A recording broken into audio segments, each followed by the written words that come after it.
Bismillahirrahmanirrahim. Alhamdulillahirabbil alamin. Wassalatu wassalamu ala asyrafil anbiya wal mursalin sayyidina Muhammadin wa ala alihi wa sahbihi ajma'in.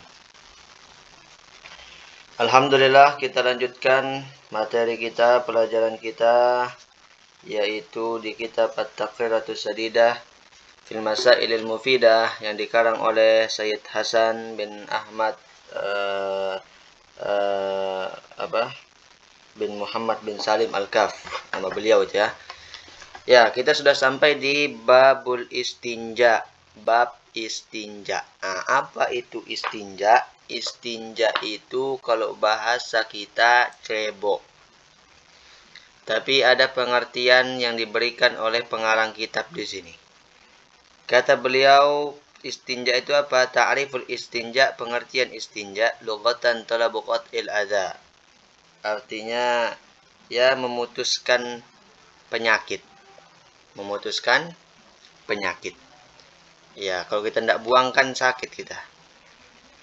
Kemudian secara syara' wa syar'an izalatul kharijin najis al-mulawwith minal farji anil farji bima'in aw hajarin. Sedangkan menurut istilah, kalau bahasa kita istilah atau menurut syara', istinja itu artinya menghilangkan sesuatu yang keluar, yang najis, kemudian yang kotor dari farji, yang keluar dari farji, menghilangkan sesuatu yang keluar, yang najis, yang kotor dari parji, keluarnya dari parji. Anil parji, dari parji. Maksudnya begini, yang keluar, kotoran yang keluar dari parji, kemudian menghilangkannya itu di farji. Itu maksudnya anil farji, minal farji, anil farji. Bima'in au hajarin, dengan air atau dengan batu. Alat bersuci, air atau batu. Kemudian syarhut ta'rif, ini penjelasan dari pengertian tadi ini. Ini sebenarnya ada anunya ini.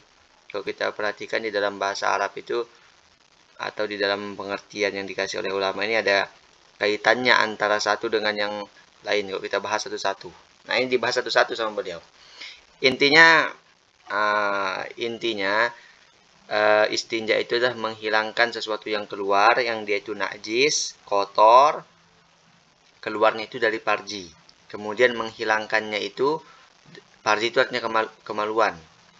Kemudian menghilangkannya itu di parji.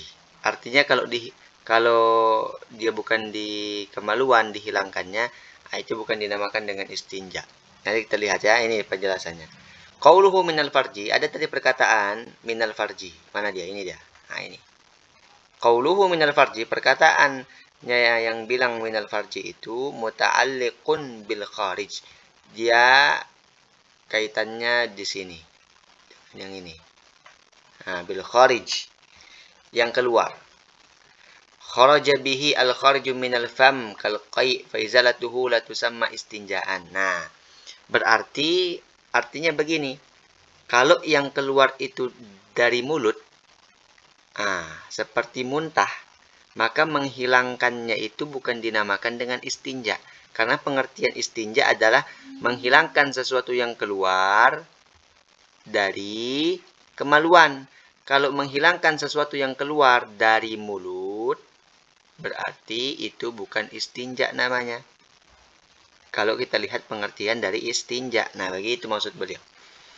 Qauluhu anil farji. Ada perkataannya, tadi katanya ini dia. Yang kedua, anil farji. Muta'alliqun bi izalah kharaja bihi idza kanatin najasatu fi ghairil farji fa hadhihi izalatuha takunu bil ma' wa la takfi bil hajar. Kemudian ada kata-kata anil farji. Ini kaitannya sama yang ini. Ini kaitannya. Nah, itu. Artinya secara istilah istinja itu menghilangkan dari parji. Berarti kalau najisnya itu bukan di farji, bukan di kemaluan, maka menghilangkannya itu harus pakai air. Tidak cukup pakai batu. Misalnya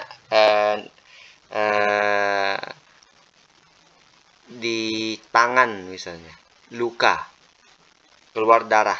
Darah kan najis. Nah, itu nggak bisa pakai batu. Kenapa? Karena bukan di farji, bukan di kemaluan, tapi di tangan. Nah, begitulah. Kemudian, ahkamul istinja khamsatun. Hukum beristinja ada 5. Hukum cebok itu ada 5.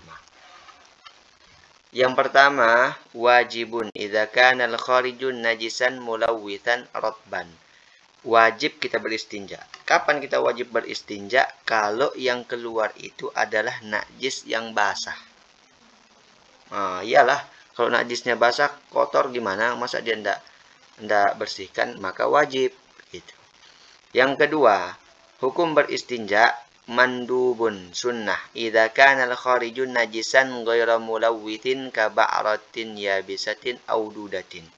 Kapan sunnah kita istinja? Artinya boleh saja sebenarnya kita tidak istinja.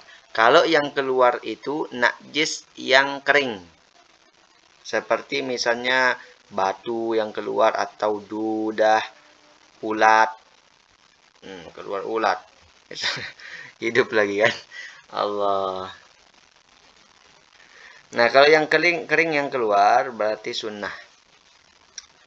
Kemudian yang ketiga mubahun. Mubah boleh-boleh saja. Al-istinja minal araq. Kalau dia beristinja dari keringat. Kemudian yang keempat makruhun. Makruh kita beristinja. Al-istinja minal rih. Beristinja karena buang angin, karena kentut. Nah, itu makruh. Masa kentut dia nanti membuat was-was, bisa membuat was-was nanti. Kalau sedikit-dikit kentut dibasuh, sedikit kentut dibasuh. Makruh. Yang kelima muharramun ma'as-sihah al-istinja bimaksubin. Yang kelima hukum istinja adalah haram. Haramnya ini tapi sah. Jadi haram itu dibagi dua. Haram sah tapi ada yang kedua haram enggak sah. Ini haramnya sah. Haram tapi sah istinjanya. Yaitu istinja dengan air atau batu yang nyolong. Airnya tuh batunya ngambil punya orang. Nah itu. Pakai punya orang. Maka sah istinjanya. Tapi haram. Kemudian ma'adami sihah. Haram dan tidak sah. Al-istinja bimuhtaramin kathamaratin. Beristinja dengan sesuatu benda yang dihormati. Seperti misalnya buah. Masa buah dipakai untuk cebok? Nah, itu kan buah itu terhormat, makanan. Nah, yang seperti itu haram kita beristinja pakai itu. Sudah haram, nggak sah lagi. Atau pakai roti, atau pakai makanan, atau pakai misalnya kertas yang ada tulisan yang ada tulisan ilmu agamanya. Apalagi sampai ada tulisan kalimat Allah, Rasulullah. Nah, itu haram, tidak sah lagi itu, dan dosa. Nah, seperti itu. Apalagi kalau tahu bisa-bisa keluar dari Islam kalau dengan niat merendahkan. Nanti itu ada pembahasannya. Kita tidak usah ke sana lah. Itu nanti di kitab yang lain itu dibahas. Kemudian sampai di sini dulu, nanti kita lanjutkan cara beristinja ada 3. Nanti kepanjangan. Allah Subhanahu wa taala.